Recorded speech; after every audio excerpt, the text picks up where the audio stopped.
Olá, turminha. O tema da nossa aula de hoje é biociclos aquáticos. Bom, biociclos são divisões da biosfera. Cada biociclo é formado por um conjunto de ecossistemas que estão relacionados. Então a gente tem, por exemplo, o biociclo terrestre, a gente chama de epinociclo, o conjunto de biomas terrestres. Os ecossistemas marinhos, a gente chama de talassociclo, é o maior deles. Ocupa, em média, 3/4 da superfície do planeta. Tá? E o menor deles é o liminociclo. O liminociclo é o nome que a gente dá, né, para o conjunto de ecossistemas de água doce, certo? Bom, mas o nosso assunto dessa aula envolve só água, água salgada e água doce. Então, o que a gente chama de biociclos aquáticos é a soma do talassociclo com o limino.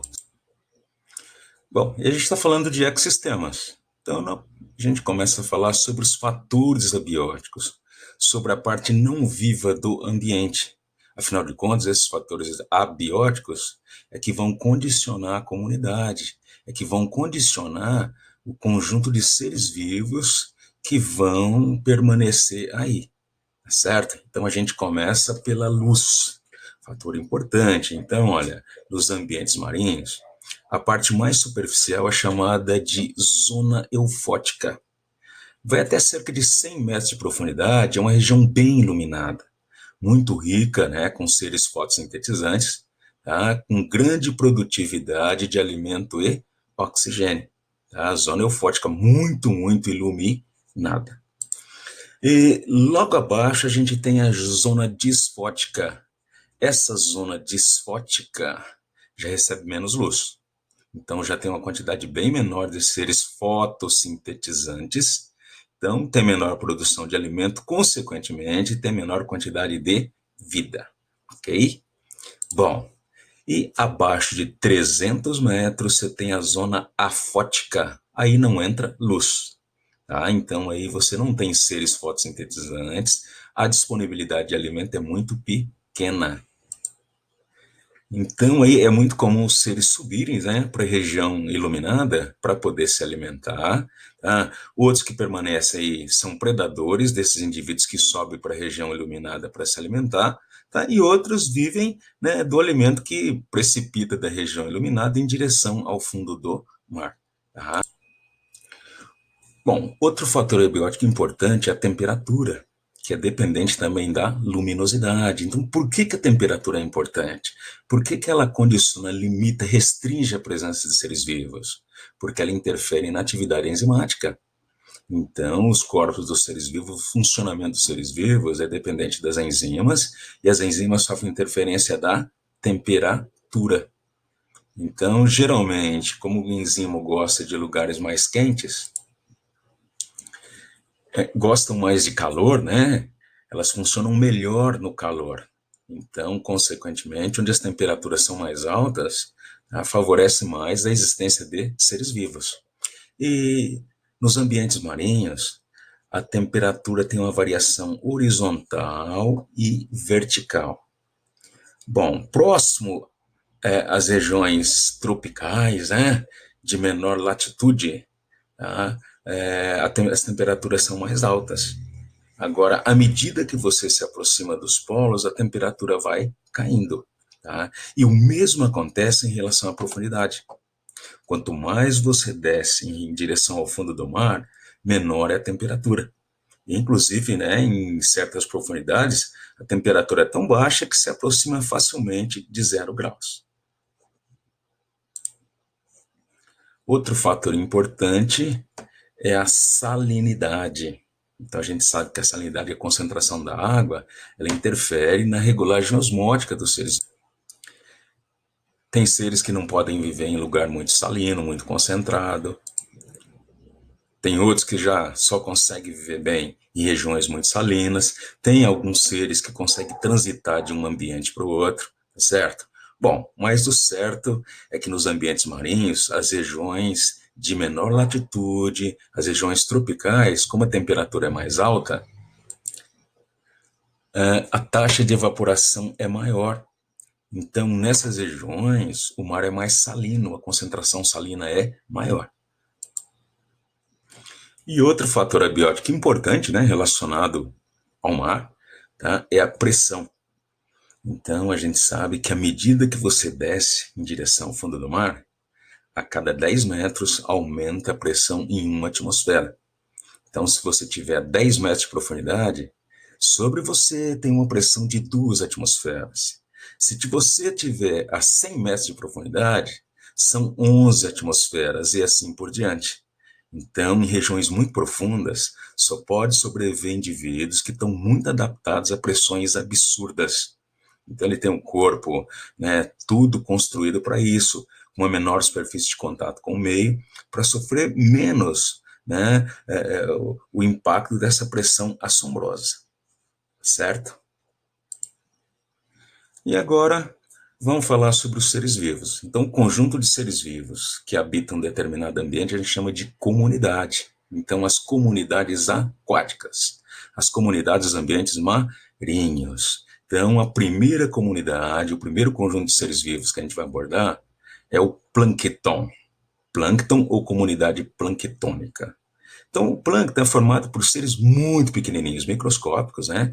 E a principal característica é que eles estão à deriva. Eles acompanham a massa de água. O movimento deles, tá, é passivo.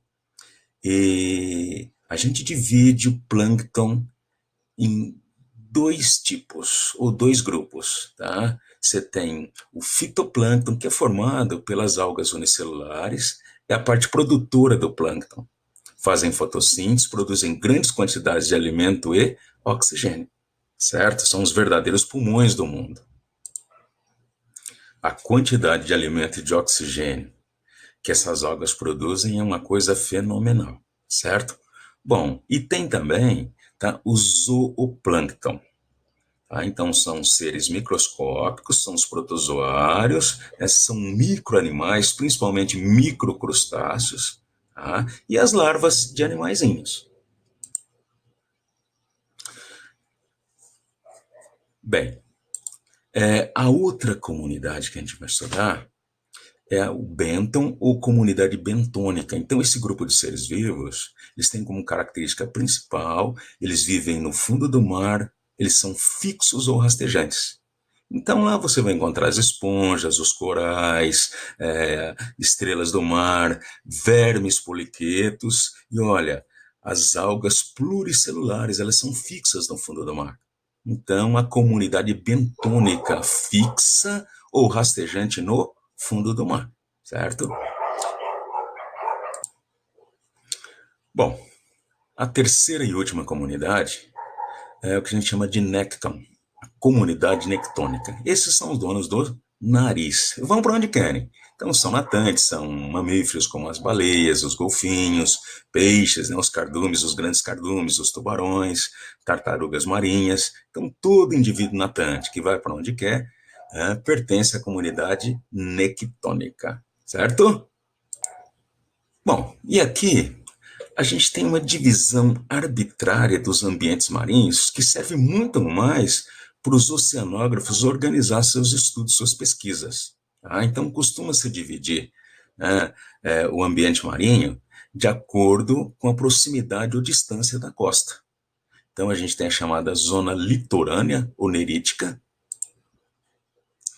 Ela vai desde a praia, né, até a plataforma continental. Então, enquanto tem plataforma continental, né, essa região, né, a zona litorânea ou nerítica. Tá? E depois que termina a plataforma continental, aí começa a zona oceânica. E as duas zonas, tanto a litorânea, nerítica, né, quanto a zona oceânica, a gente faz uma abordagem, né, em termos de região ou domínio pelágico e região ou domínio bentônico. Bom, a região ou domínio pelágico está relacionado com a massa d'água. É uma análise vertical. Então, tudo o que acontece em termos de massa d'água. Então, a penetração da luz, a presença de seres natantes, tá? Agora, a região, o domínio bentônico está relacionado ao fundo do mar, ao relevo do fundo do mar. Tá? Então, aqui dá para a gente ter uma noção, olha só, tá?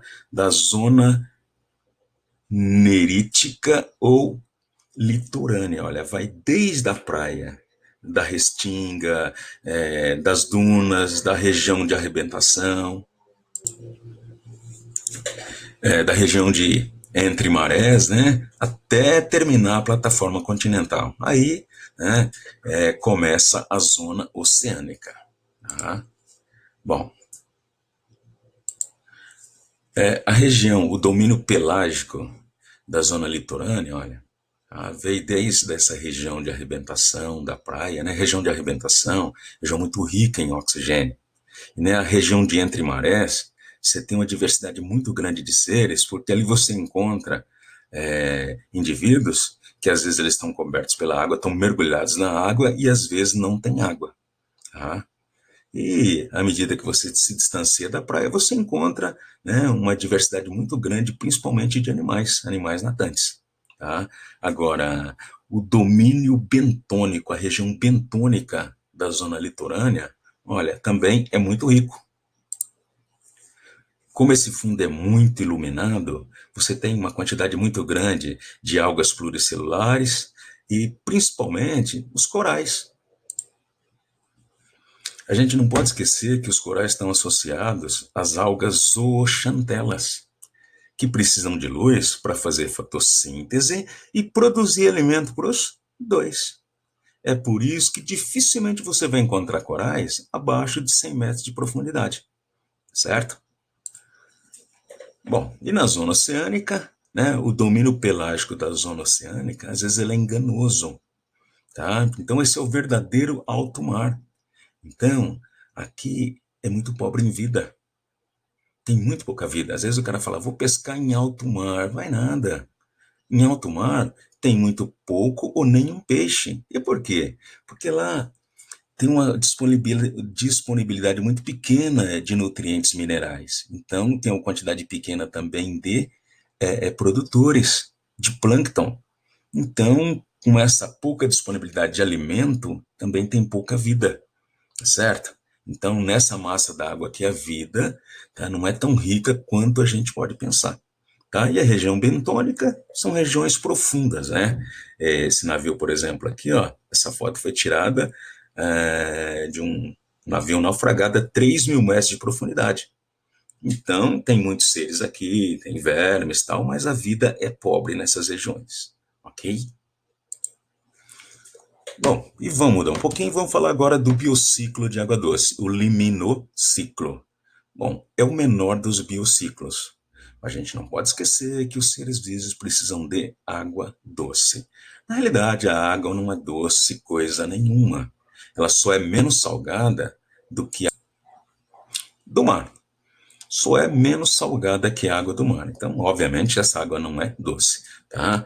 E água doce pode ser dividida em águas lênticas. As águas lênticas, olha, você vai encontrar nos lagos, nas lagoas, em represas, tá? Então, aqui essa água é parada. E essa água parada, ela tem uma quantidade muito grande de nutrientes minerais em função da decomposição. Então, a taxa de decomposição é muito alta. Então, isso faz com que haja uma disponibilidade grande de nutrientes minerais e, consequentemente, uma proliferação de plâncton, de algas planctônicas. Então, tem muito alimento, tem muita vida, certo? Só que tem um detalhe. Esse tipo de água é mais suscetível à eutrofização, aquele fenômeno, né, em que as algas proliferam demais, isso leva à proliferação de bactérias aeróbias, consome oxigênio, tá? Então nós vamos falar sobre isso em poluição, certo? Então essas são as águas lênticas, não se esqueça, ela tem muita vida, tá? Se ela não tiver eutrofizada, ela tem muita vida, tá? Mas são as águas paradas. E você tem as águas lóticas. O que a gente chama de águas lóticas são as águas correntes, os rios correntes, né? E uma característica interessante desse tipo de ambiente é a grande taxa de oxigênio. Então, nas águas lóticas, o teor de oxigênio dissolvido é muito maior que nas águas lênticas. Então, olha só, o fato da água estar se revolvendo o tempo todo, isso facilita a penetração do oxigênio que se dissolve com a água, tá certo? Só que a disponibilidade de nutrientes minerais, ela é bem menor e, consequentemente, você tem menos algas. Então, as algas planctônicas não podem se desenvolver muito, certo? Consequentemente, você tem menos vida, que não significa que não tenha vida. Tem muita vida, né? Mas provavelmente é menos vida do que você tem nas águas lênticas, certo? Então aqui a gente fecha o nosso estudo sobre os biociclos aquáticos, ok?